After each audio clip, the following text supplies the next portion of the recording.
उत्तर प्रदेश में अचानक दिन में धूप जलाने लगी है। तापमान के तेवर और तीखे हो गए हैं, लेकिन ये गर्मी सिर्फ मौसम में नहीं है। मौसम की गर्मी से ज्यादा तपिश उत्तर प्रदेश के चुनावों में है। पहले चरण में 58 और दूसरे चरण के लिए 55 सीटों पर मतदान हो चुका है। अब तक यूपी में 2 चरणों में कुल 113 सीटों पर मतदान हो चुका है। दूसरे चरण के समापन के साथ साथ तीसरे चरण का रण अब शुरू हो चुका है। नमस्कार, मैं हूं परवीन शेख। आज की इस स्पेशल रिपोर्ट में बात करेंगे 20 फरवरी को होने वाले तीसरे चरण के मतदान की। कौन कौन से महारथियों की किस्मत ईवीएम में कैद होगी, कहां कहां होगा कड़ा मुकाबला, कौन सी सीटें हैं किसके कब्जे में, ये सारी जानकारी हम आपको अपनी इस रिपोर्ट में देंगे। तो चलिए शुरू करते हैं तीसरे चरण का रण। तीसरे चरण के लिए यूपी के 16 जिलों की 59 सीटों पर वोट डाले जाएंगे। यानी तीसरे चरण की चुनौती बड़ी है, क्योंकि ये पहले दोनों चरणों के मुकाबले चुनाव ज्यादा जिलों में है। उत्तर प्रदेश में विधानसभा चुनाव के लिए 20 फरवरी को मतदान।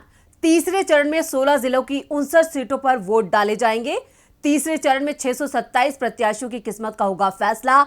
अगले चरण में यूपी के 3 हिस्सों अवध, पश्चिमी यूपी और बुंदेलखंड में चुनाव है। तीसरे चरण में पश्चिमी यूपी के 5 जिले फिरोजाबाद, मैनपुरी, एटा, कासगंज और हाथरस में 19 सीटें हैं। अवध रीजन के कानपुर, कानपुर देहात, औरैया, फर्रुखाबाद, कन्नौज, इटावा 6 जिले की जहां 27 विधानसभा सीटें हैं। बुंदेलखंड, झांसी, जालौन, ललितपुर, हमीरपुर, महुआ जिले में मतदान है, जहां 13 विधानसभा सीटें हैं। 59 सीटों वाला तीसरा चरण हर पार्टी के लिए जरूरी है। बीजेपी पिछली बार के प्रदर्शन को बरकरार रखना चाहती है, जबकि समाजवादी पार्टी पिछले नतीजों को अपने पक्ष में लाना चाहती है। 2017 के विधानसभा चुनाव में बीजेपी गठबंधन ने 59 में से 49 सीटों पर कब्जा किया था। समाजवादी पार्टी के हिस्से में 8 सीटें आई थी, जबकि कांग्रेस और बीएसपी को सिर्फ एक सीट ही मिली थी। 16 जिलों में से 9 जिले यादव बहुल आबादी वाले हैं।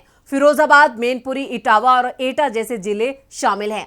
2017 में 30 यादव बहुल सीटों के बावजूद एसपी सिर्फ 6 सीटें जीत पाई थी। सत्ता में रहते हुए समाजवादी पार्टी का यह सबसे खराब प्रदर्शन था। यही वजह है कि यादव बहुल जिले को साधने के लिए बीजेपी ब्रिगेड परिवारवाद पर निशाना साध रही है। 2017 के विधानसभा चुनाव में बीजेपी मोदी और हिंदुत्व की लहर पर सवार थी, जिसका फायदा साफ दिखाई दिया था। इस बार भी मुसलमान और दंगे जैसे शब्दों की गूंज के बाद सबसे ज्यादा शोर हिजाब पर मचा हुआ है। तीसरे चरण में 30 सीटें ऐसी हैं जो यादव बहुल हैं, और ये सीटें फिरोजाबाद, कन्नौज, मैनपुरी, इटावा जैसे जिलों में आती हैं। इसी मैनपुरी की करहल सीट से समाजवादी पार्टी के प्रमुख अखिलेश यादव चुनाव लड़ रहे हैं। अखिलेश को जिताने के लिए चाचा शिवपाल यादव पुरानी बातें भूलकर चुनाव प्रचार कर रहे हैं। तीसरे चरण की हॉट सीटें हैं करहल, फर्रुखाबाद, कन्नौज, जसवंत नगर, इटावा और सादाबाद। 2017 की स्थिति: कुल सीटें 59 और भाजपा ने 49, सपा ने 9, कांग्रेस ने 1 और तीसरे चरण का रण इन मुद्दों की होगी अग्नि परीक्षा। हाथरस कांड, बिकरू कांड, पीयूष पुष्पराज कांड, बुंदेलखंड में पलायन, आवारा पक्षियों की समस्या तीसरे चरण के हाई प्रोफाइल चेहरे हैं। पूर्व मुख्यमंत्री अखिलेश यादव करहल से सपा के उम्मीदवार हैं। केंद्रीय मंत्री एसपी सिंह बघेल करहल में बीजेपी के उम्मीदवार हैं। योगी सरकार के मंत्री सतीश महाना महाराजपुर बीजेपी के उम्मीदवार हैं, और पूर्व आईपीएस असीम अरुण कन्नौज सुरक्षित सीट मानी जा रही है, जहां से बीजेपी के उम्मीदवार हैं। पूर्व मंत्री सलमान खुर्शीद की पत्नी लुइस खुर्शीद फर्रुखाबाद से कांग्रेस की प्रत्याशी हैं। पूर्व मंत्री शिवपाल यादव जसवंत नगर से समाजवादी पार्टी के टिकट पर मैदान में हैं। पूर्व मंत्री रामवीर उपाध्याय सादाबाद से बीजेपी का उम्मीदवार हैं। मुलायम सिंह यादव के संबंधी हरिओम यादव सिरसागंज से बीजेपी के उम्मीदवार हैं। उत्तर प्रदेश विधानसभा चुनाव 2022 के तीसरे फेज में 22% उम्मीदवार दागी हैं।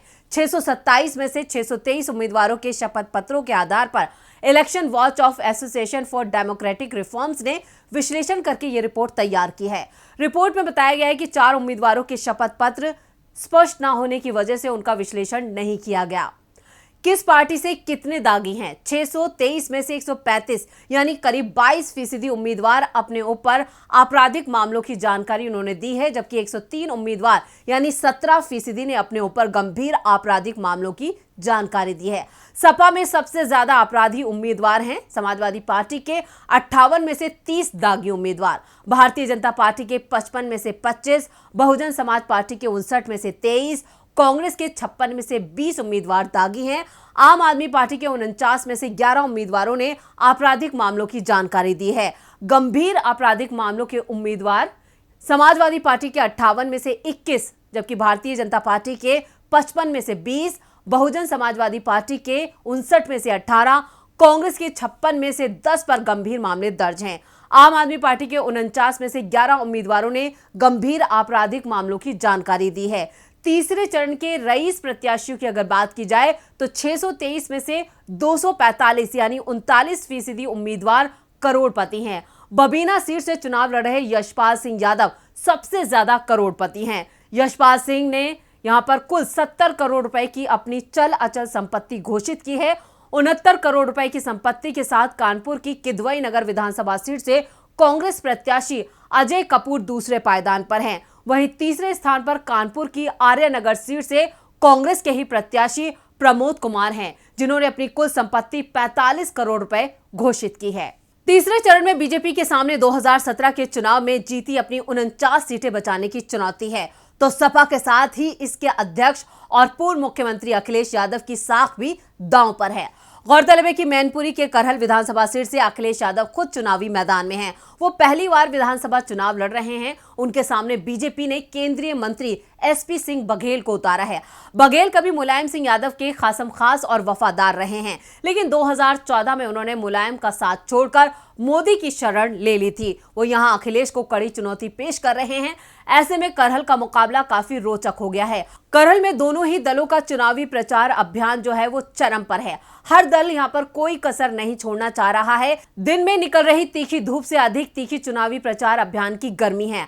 आरोप प्रत्यारोप का दौर चल रहा है। ऐसे में तीसरे चरण में किस दल को बढ़त मिलती है, ये देखने वाली बात होगी। यूपी में 2 चरणों के मतदान के बाद अखिलेश यादव ने सीटों का शतक बनाने का दावा किया है, लेकिन अखिलेश की असली अग्नि परीक्षा तो उनकी पार्टी के पुराने गढ़ यादव लैंड में है। पहले 2 चरणों में जाट मुस्लिम समीकरण काम कर रहे थे। चुनावी विश्लेषकों का मानना है कि 2 चरणों में 13 महीनों तक चले किसान आंदोलन, जाट मुस्लिम एकता ने सपा आरएलडी गठबंधन को काफी फायदा पहुंचाया है। तो वहीं मुस्लिम बहुल सीटों पर हुई बंपर वोटिंग भी सपा गठबंधन के खाते में गई है। 2 चरणों में बीजेपी के गढ़ समझे जाने वाले शहरी इलाकों में वोटिंग को लेकर उत्साह की कमी थी, तो मुस्लिम इलाकों में गजब का जोश नजर आया। तीसरे चरण में मुस्लिम बहुल इलाके नहीं हैं, लिहाजा यहां सपा गठबंधन के लिए बीजेपी को पछाड़ना टेढ़ी खीर है। 2017 में इन जिलों में हिंदुत्व और पीएम मोदी की सुनामी में सपा, बीएसपी और कांग्रेस सभी का सुपड़ा साफ हो गया था। सपा थोड़ी बहुत लाज बचाने में कामयाब रही थी। यहां पर बीजेपी का गैर यादव ओबीसी कार्ड काफी सफल रहा था। सैनी, शाक्य, कुशवाहा, मौर्य के साथ लोध वोटर एक मुश्त बीजेपी के पक्ष में गया था, लेकिन इस बार सपा ने भी इन वोटों को साधने का खास इंतजाम किया है और इसकी काट बीजेपी के लिए इस बार बड़ी चुनौती है। अखिलेश बीजेपी से आए स्वामी प्रसाद मौर्य, महान दल के केडी मौर्य और अपना दल की कृष्णा पटेल के सहारे बीजेपी के वोट बैंक में बड़ी सेंध लगा रहे हैं। इन पिछड़ी और अति पिछड़ी जातियों का गठबंधन काफी मजबूत है। सपा गठबंधन से मिल रही कड़ी चुनौती से निपटने के लिए बीजेपी तीसरे चरण में भी ध्रुवीकरण की कोशिश कर रही है। हालांकि मुख्यमंत्री योगी आदित्यनाथ शुरू से ही ध्रुवीकरण की कोशिश कर रहे हैं। पहले 2 चरणों में ये कोशिश नाकाम रही, लेकिन बीजेपी ने उम्मीद नहीं छोड़ी है।